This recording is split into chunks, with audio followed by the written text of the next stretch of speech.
Bonjour tout le monde. Dans cette vidéo, je vais donner l'essentiel du cours, deuxième cours en transformation nucléaire. Il s'agit de noyaux, masse et énergie. Donc voilà le deuxième, c'est l'essentiel du cours, noyaux, masse et énergie. Donc bien sûr c'est le résumé. Donc j'ai bien sûr divisé ce cours en 6 points. Le premier point c'est l'équivalence masse énergie. Donc un système, c'est la relation d'Einstein bien sûr, c'est la relation d'Einstein.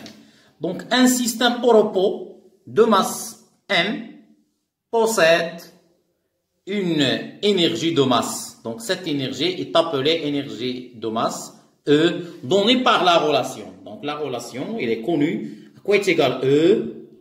Donc c'est M fois C au carré.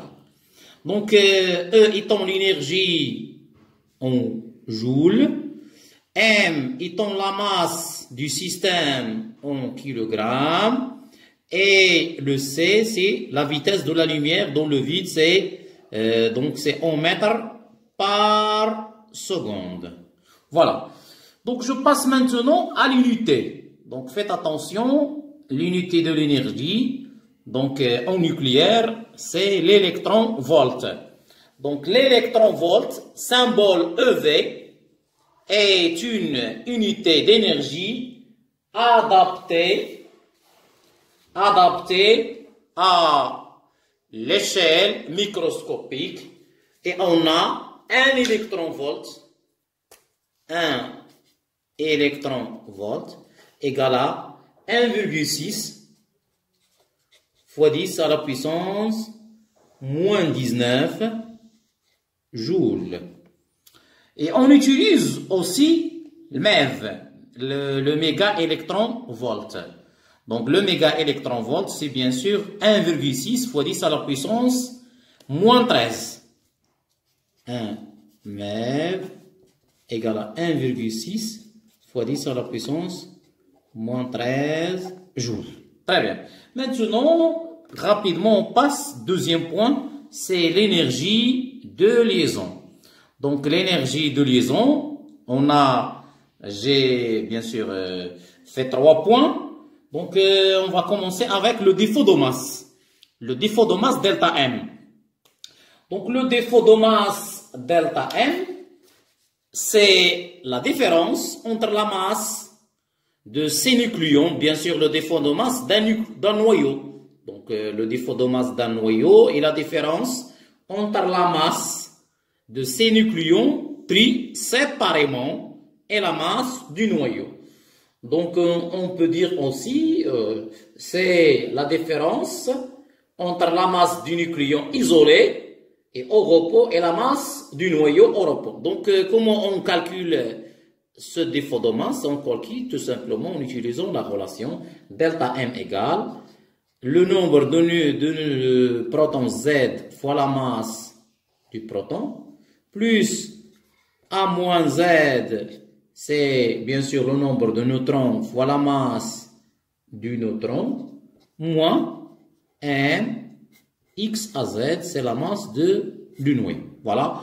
Faites attention, ce delta M, elle est toujours positive.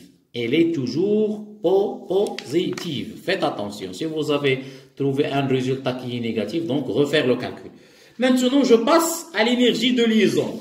Donc, l'énergie de liaison, la définition, c'est l'énergie qu'il faut fournir pour dissocier ou bien pour séparer les noyaux au repos, bien sûr, et elle va rester au repos. Donc, à quoi est égale l'énergie de liaison? Donc, c'est E petit l qui est égal à quoi? Qui est égal à delta M fois C au carré. Donc, c'est delta M fois C au carré. Donc, c'est Z MP plus A moins Z MN moins M X AZ, le tout multiplié par C au carré.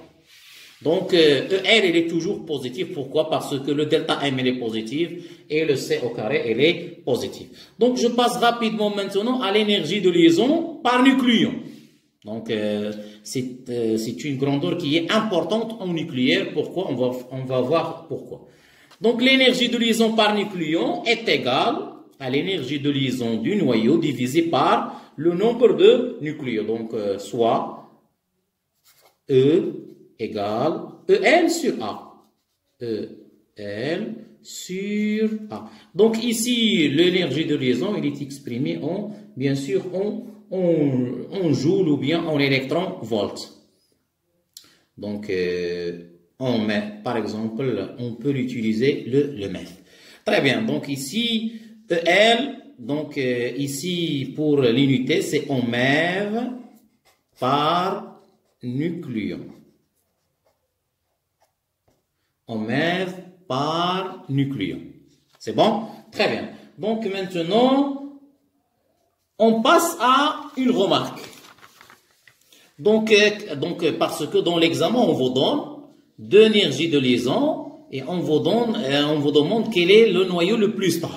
Donc, comment on va voir? Bien sûr, on va comparer l'énergie de liaison par nucléon des deux noyaux.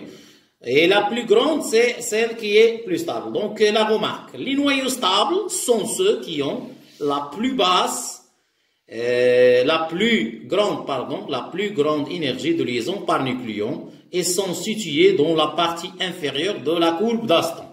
Donc, maintenant, je passe à parler sur le diagramme d'Aston. Donc, voilà le diagramme d'Aston, il est là. Donc, on peut bien sûr le diviser en trois zones. Donc, voilà la zone numéro 1, voilà la zone numéro 2 et voilà la zone numéro 3. Donc, c'est quoi ce diagramme d'Aston? Bref, donc c'est une courbe qui représente moins EL sur A égale F de A. Voilà. Donc, c'est la représentation des variations de l'opposé de l'énergie de liaison par nucléon en fonction de A. C'est quoi le A? C'est le nombre de nucléons. Très bien. Maintenant, à partir de ces trois zones, on va voir quelle est la partie qui contient les noyaux les plus stables. Donc, c'est la partie 2, parce que ici, on a une grande énergie de liaison par nucléon des éléments. Donc, l'élément le plus stable, c'est le fer. Donc, ici, le fer, le cuivre, l'étain, le tungstène. Donc, ces quatre éléments sont plus stables. Maintenant, donc, ici, c'est le noyau plus stable. C'est la zone 2. Donc, maintenant, la zone 1. Donc, la zone 1 contient des éléments qui sont légers. Donc, on appelle les éléments légers. Donc, ces éléments vont bien sûr subir ce qu'on appelle la fusion nucléaire. On voit. Donc, c'est le paragraphe qui va venir. Donc, ici, deux éléments vont bien sûr font l'union pour donner un élément plus lourd. Donc, ici, c'est la fusion. Et la troisième zone contient les éléments, bien les noyaux lourds. Donc, ces noyaux vont subir ce qu'on appelle la fission. La fission. Donc, on aura deux transformations, bien deux réactions nucléaires. Donc, on a la fission concerne les éléments lourds et la fusion concerne les éléments légers. C'est bon? Très bien. Donc, maintenant, je vais donner l'essentiel de la diagramme, donc la courbe d'Aston. Donc, elle permet de comparer la stabilité de différents noyaux atomiques par commodité, comme dans un diagramme énergétique. On s'est arrangé pour que les noyaux les plus stables se situent, bien sûr, dans la partie basse. Donc, dans la partie la plus basse. Donc, la partie la plus basse.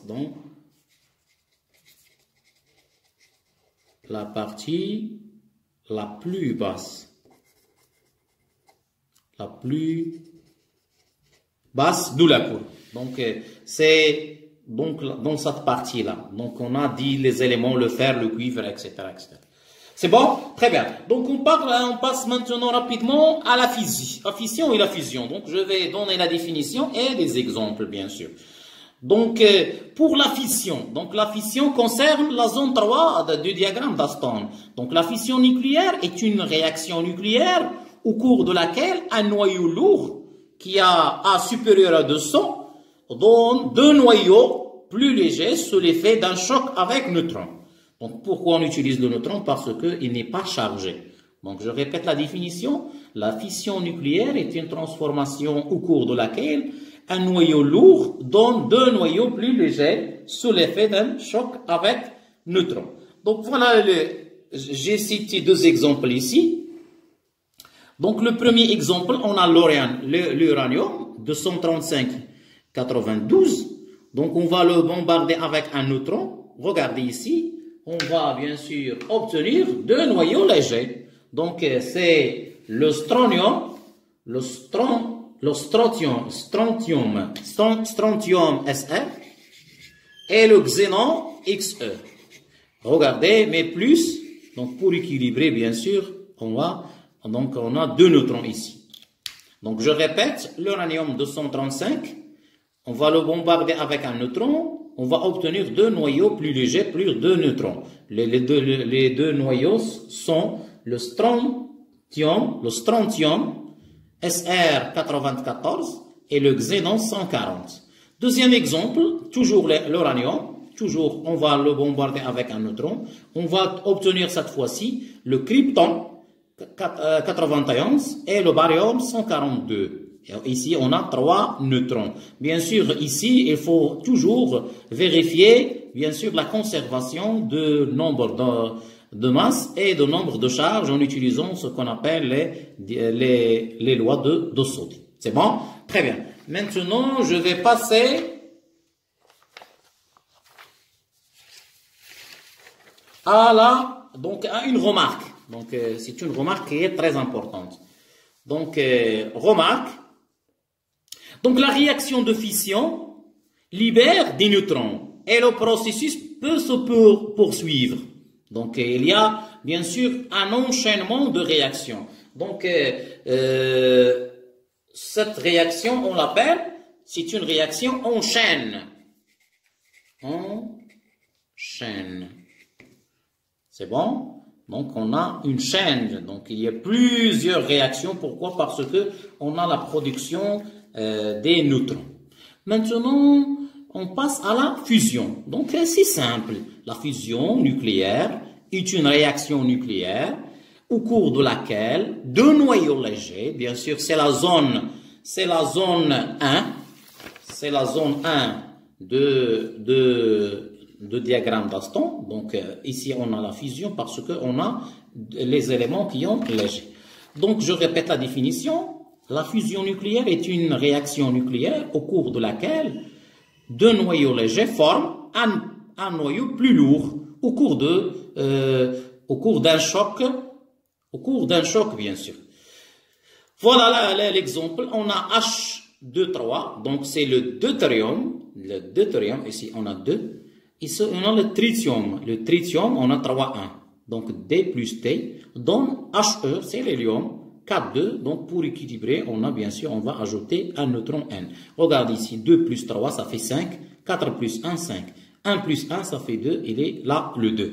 Très bien, donc c'est clair. Donc la fusion et la fission. Donc on a terminé, donc je passe maintenant au bilan énergétique. Donc le bilan énergétique, donc je vais considérer une réaction nucléaire d'équation X1 plus X2 va donner X3 plus X4, bien sûr. C'est général. Mais on peut trouver, par exemple, seulement le X1 va donner X3 plus X4, etc., etc. Donc, il y a deux façons pour calculer l'énergie libérée. Donc, l'énergie libérée par sa transformation nucléaire. Donc, premièrement, soit en utilisant la variation de masse. Donc, à quoi est égal delta E? Donc, c'est la masse des produits, la somme des masses des produits, moins la somme des masses des réactifs multipliée par C au carré. Pourquoi? Parce qu'on a une énergie. Donc, c'est quoi le delta E? Donc, c'est la masse X 3 plus la masse x4, ici A3, ici A4, Z3, Z4, moins, et j'ouvre la parenthèse parce que c'est une somme, moins la masse de x1 plus la masse de x2.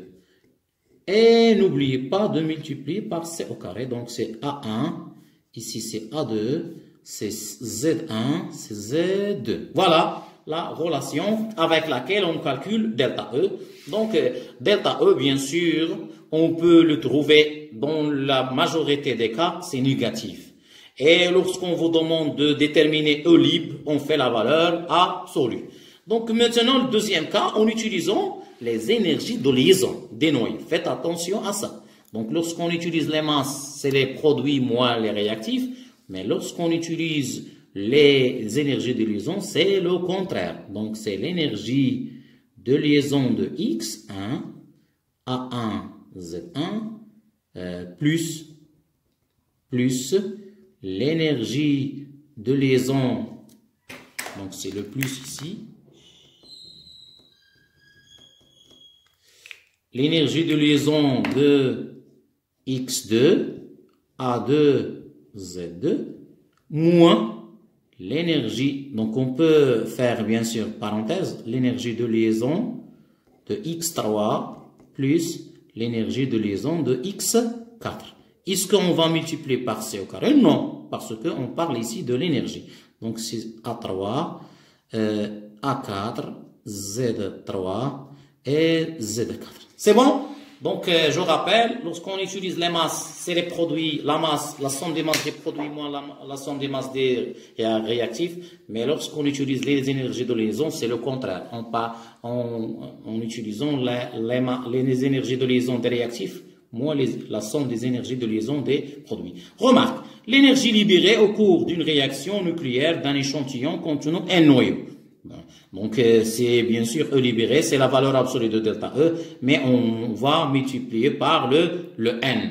Donc, on multiplie par N, faites attention ici, donc c'est positif. Donc, toujours, l'énergie de liaison, elle est positive.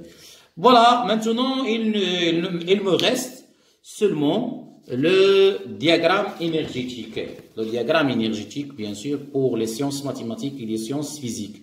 Donc, le diagramme énergétique, donc on va considérer la transformation X1 plus X2 va donner bien sûr X3 plus X4. Donc, premièrement, regardez ici, on a X1 plus X2.